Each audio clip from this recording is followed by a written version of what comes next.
सबसे पहले बात करेंगे देहरादून से बड़ी खबर की। देहरादून से बड़ी खबर है जहां पर बीजेपी प्रदेश मुख्यालय में महत्वपूर्ण बैठक होने वाली है आज। ये बड़ी खबर देहरादून से आपको बता रहे हैं। बीजेपी प्रदेश अध्यक्ष महेंद्र भट्ट की अध्यक्षता में ये बैठक होगी।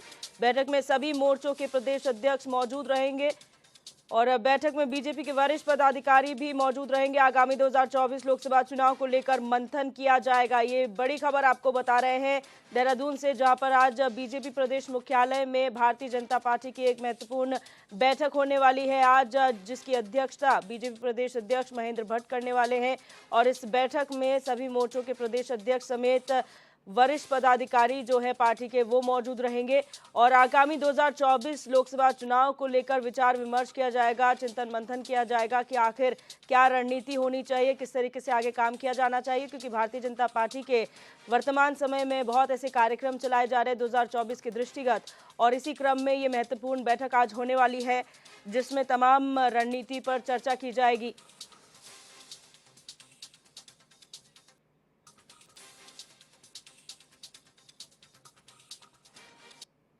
और हमारे ब्यूरो चीफ रोहित विक्रम सिंह हमारे साथ लाइव जुड़ चुके इसी खबर पर। रोहित, जानकारी चाहेंगे, भारतीय जनता पार्टी की बैठकों का दौर शुरू हो गया है। आज जो महत्वपूर्ण बैठक प्रदेश मुख्यालय में होने वाली है, क्या इसका एजेंडा रहेगा, कौन इसमें शामिल होगा और क्या रणनीति रहने वाली है? देखिए दिव्या, अभी अभी जो ब्रेकिंग इनपुट्स प्राप्त हुई हैं, अब स्थान जो है परिवर्तित किया गया है। पहले भारतीय जनता पार्टी के प्रदेश मुख्यालय पर ये बैठक होनी थी, लेकिन अब ये भाजपा संयुक्त मोर्चा प्रदेश पदाधिकारियों की बैठक जो है देहरादून के ही एक स्थानीय होटल में होगी, जहां पर भारतीय जनता पार्टी के प्रदेश अध्यक्ष महेंद्र भट्ट और सभी सातों मोर्चे के जो प्रदेश अध्यक्ष हैं, ओबीसी मोर्चा, अनुसूचित जाति मोर्चा, युवा मोर्चा, महिला मोर्चा, किसान मोर्चा, इन तमाम मोर्चों के प्रदेश अध्यक्ष बैठक में शिरकत करेंगे और मोर्चों के जो वरिष्ठ पदाधिकारी हैं वो बैठक में शिरकत करेंगे। और करीब 3 बजे मुख्यमंत्री पुष्कर सिंह धामी भी इस भाजपा संयुक्त मोर्चा प्रदेश पदाधिकारी की बैठक में शिरकत करने स्थानीय होटल पहुंचेंगे।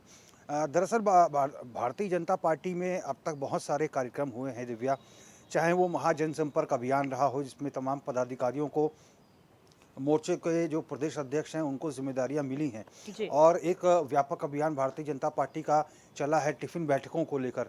इसमें कितनी कुछ सफलता मिली है, मोर्चों के जो अध्यक्ष है उनके द्वारा क्या कुछ जो है दिशा निर्देश जो है अपने पदाधिकारियों, अपने वर्ग के लोगों को दिए गए हैं, महाजनसंपर्क अभियान में कितना अच्छा रिस्पांस मिला है, प्रधानमंत्री नरेंद्र मोदी के मन की बात जो 31 जनवरी को होने वाली है उसको लेकर ज़रूरी दिशा निर्देश दिए जाएंगे और भव्य तरीके से इस मन की बात के कार्यक्रम को सभी बूथों पर दिखाया जाएगा। इसको लेकर भी बहुत सारे जो है निर्देश जो है पार्टी की तरफ से मिल सकते हैं।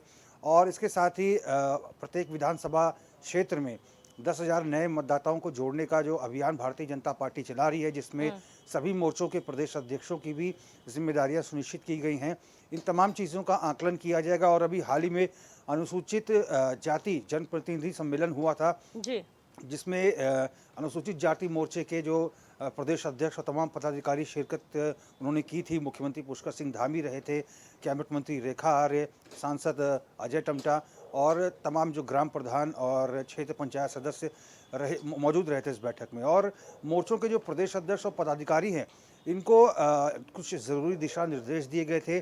प्रधानमंत्री विश्वकर्मा योजना जैसी तमाम ऐसी योजनाएं हैं जो अनुसूचित जाति वर्ग के लिए चलाई जा रही हैं, इनको प्रचार प्रसारित करने के लिए, इनसे जो अनुसूचित जाति वर्ग के लोग कितना लाभान्वित हुए हैं।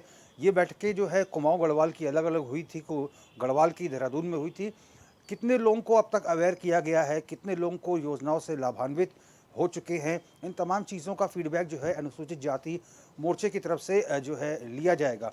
और आने वाले दिनों में जो पार्टी के भव्य कार्यक्रम हैं उनको किस तरह से मोर्चों को जिम्मेदारियां दी जाएंगी, इन तमाम चीज़ों को लेकर चिंतन मंथन होगा।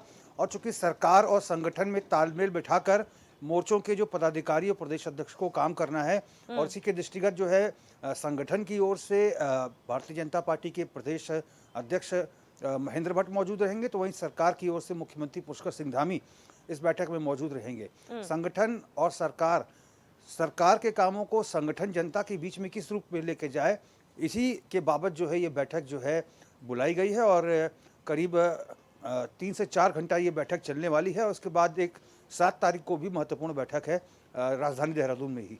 बिल्कुल रोहित, जिस तरह से लगातार बैठकों का दौर जारी है, क्या इस बैठक में जो केंद्र नेतृत्व के नेता हैं या फिर प्रभारी हैं, वो भी शामिल होंगे आगे आने वाले समय में? क्योंकि हमेशा देखा गया है भारतीय जनता पार्टी में केंद्र नेतृत्व ने बहुत महत्वपूर्ण जिम्मेदारी निभाई है और ऐसी बड़ी बैठकों में उनका अहम रोल रहा है, चाहे वो जीत का मंत्र देना हो या फिर रणनीति का हिस्सा बनना हो। देखिए दिव्या, जो कोर कमेटी की बैठक अभी कुछ महीनों पहले हुई तो उसमें भारतीय जनता पार्टी के जो संगठन महामंत्री हैं, राष्ट्रीय संगठन महामंत्री BL संतोष, वो राजधानी देहरादून पहुंचे थे। करीब 3 दिवसीय ये बैठक थी जिसमें तमाम मोर्चों के पदाधिकारी, प्रदेश अध्यक्ष मौजूद थे। जरूरी दिशा निर्देश उनको दिए गए थे आगामी 2024 के लोकसभा चुनाव को लेकर। कितने दिशा निर्देश पर अमल हुआ, कितनों की प्रतिपूर्ति हुई, कितने अभी जो निर्देश है उनका पालन करना है, इन तमाम चीज़ों को लेकर इस बैठक में आकलन किया जाएगा।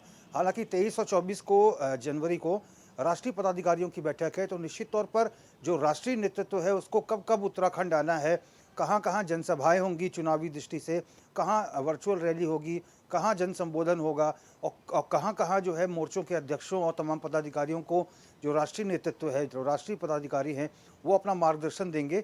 इसको लेकर भी चिंतन मंथन इस बैठक में किया जाएगा। निश्चित तौर पर आने वाले समय में सभी मोर्चों की, पदाधिकारियों की, विधायकों की, कैबिनेट मंत्री की, सबकी जिम्मेदारियां सुनिश्चित की गई हैं और पूरा फोकस इसी बात पर है कि भारतीय जनता पार्टी उत्तराखंड से 5 लोकसभा सीटें जीत कर आए। और अगर हम बीते रोज़ की बात करें दिव्या, तो बीते रोज़ भी एक बहुत बड़ा अभियान रहा है पार्टी मुख्यालय में, जिसमें 70 विधानसभा क्षेत्रों के लिए जो लोकसभा के भारतीय जनता पार्टी के विस्तारक हैं, सभी को एक एक बाइक दी गई है जो पार्टी को मजबूत करने का काम करेंगे। बूथ स्तर, मंडल स्तर, शक्ति केंद्रों तक जाकर, पन्ना प्रमुखों तक पहुंचकर उन बाइकों से सरकार की नीतियों को लेकर जनता को अवगत कराएंगे। कहाँ कहाँ महत्वपूर्ण कार्यक्रम हो रहे हैं, इसको लेकर वो जनता को फीडबैक देंगे और जैसा मार्गदर्शन प्रदेश नेतृत्व देगा वैसे ही इनको कार्य करना होगा। अच्छा रोहित, यहाँ पर ये जानना बहुत महत्वपूर्ण है कि पदाधिकारी हों, हर मोर्चे के प्रदेश अध्यक्ष हों, इस तरीके से यहाँ पर सभी लोग मौजूद रहेंगे, लेकिन ये चुनाव सांसदों के लिहाज से बहुत महत्वपूर्ण है और 5 लोकसभा सीटों के जो यहाँ पर सांसद हैं वो बहुत कम अपने क्षेत्रों में अब तक नजर आए हैं। जनता की यही शिकायतें रही हैं, तो क्या इन बैठकों में उनकी मॉनिटरिंग की जा सकती है, उनका रिपोर्ट कार्ड लिया जा सकता है? और ऐसा होता है तो क्या फिर चेहरे बदले जा सकते हैं या फिर टोटली एक तरफा प्रधानमंत्री मोदी के चेहरे पर चुनाव लड़ा जाएगा, चेहरा कोई भी हो? देखिए, इसमें कोई दो राय नहीं है दिव्या कि चेहरा तो प्रधानमंत्री नरेंद्र मोदी ही रहेंगे, लेकिन समय समय पर जो सांसदों के कामों का जो फीडबैक है वो प्रदेश संगठन जो है हाईकमान को भेजता रहा है, केंद्रीय संगठन को। और सांसदों ने अपना कितना कुछ काम किया है, गांव में कितना प्रवास किया है, कितनी विकास योजनाओं को धरातल पर उतारा गया है, सारा आकलन जो है केंद्रीय नेतृत्व ले रहा है। आधार इस बार जो होगा, जो जिताऊ कैंडिडेट होगा, जिसकी जनता के बीच में लोकप्रियता होगी, जो इस बार पिछले चुनाव में भारतीय जनता पार्टी प्रचंड बहुमत से जीत कर आई थी, कितना काम उन्होंने अपने क्षेत्र में किया, इन तमाम चीज़ों का आकलन करके ही टिकटों का आवंटन होगा। लेकिन पूरा प्रयास ये होगा कि जिताऊ और टिकाऊ उम्मीदवार हो और जनता के बीच इसकी लोकप्रियता अधिक हो, लेकिन चेहरा तो प्रधानमंत्री नरेंद्र मोदी का ही रहेगा। बिल्कुल रोहित, बहुत शुक्रिया हमारे साथ जुड़ने के लिए और तमाम जानकारी साझा करने के लिए।